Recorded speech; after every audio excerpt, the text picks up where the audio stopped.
Juliet runs down deep to the base here to where the pumps are, and there's this like one nut that every time like they need to show her doing stuff, she turns this one nut. It's got to be like the most important nut like in the entire place. You're talking about this down here? Yeah. Yeah, let's watch.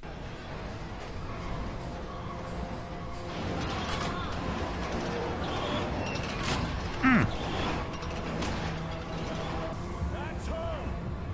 Juliet Nichols! I mean, it's like closed off behind this heavy door. It's all red and stuff in there. So like there's some hot, some steamy going on there. And it's like this one nut that she turns. Like, I wonder what that is. Like, and imagine if that broke. Imagine if she like bust that nut. Like, would that entire silo like crumble? Like, what is that nut? Super critical. I mean, it kind of felt like a switch. Like it's like an on-off switch, so she could like turn it off or turn on something. Okay. But why would it need such high leverage? You know, she really has to work that nut to get it to turn on.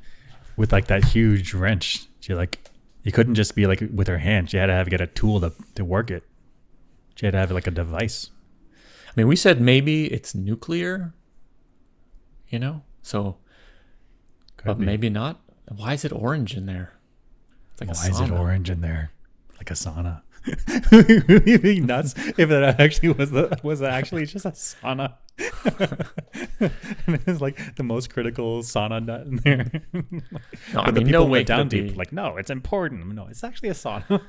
No way could. Look how like metal this is with this hatchway door that's circular. You know what I would do if I didn't want people to know about my underground sauna?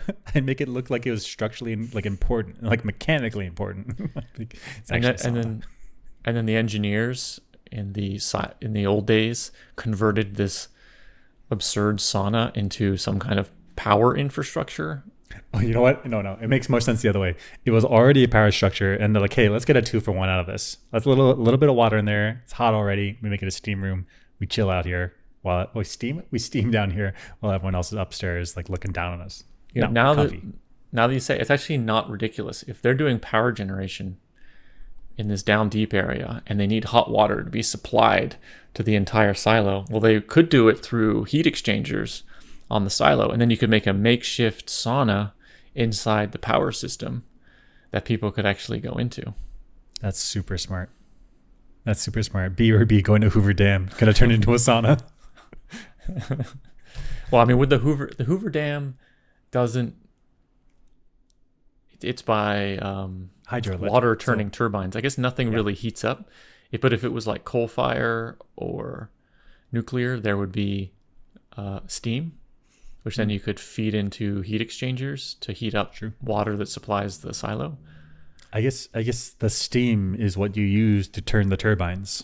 In a hydro, like I guess in a nuclear or coal powered plant, and you could just siphon some of that off to steam.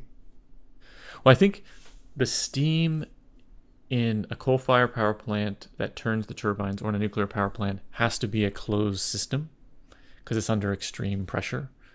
Yeah, working hard. I think if you wanted heat to a separate liquid like water that would be fed somewhere else, you do it through a heat exchanger instead of siphoning off actual steam, I think. Oh, I see what you mean.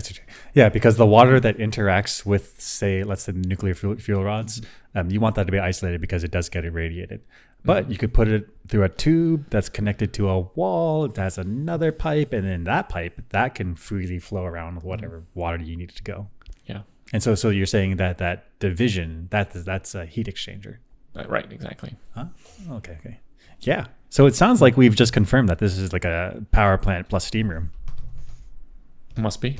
I mean, she's down here dirty every day, but her skin looks so nice. It's got to be a steam room. Got to be a steam room. I mean, actually.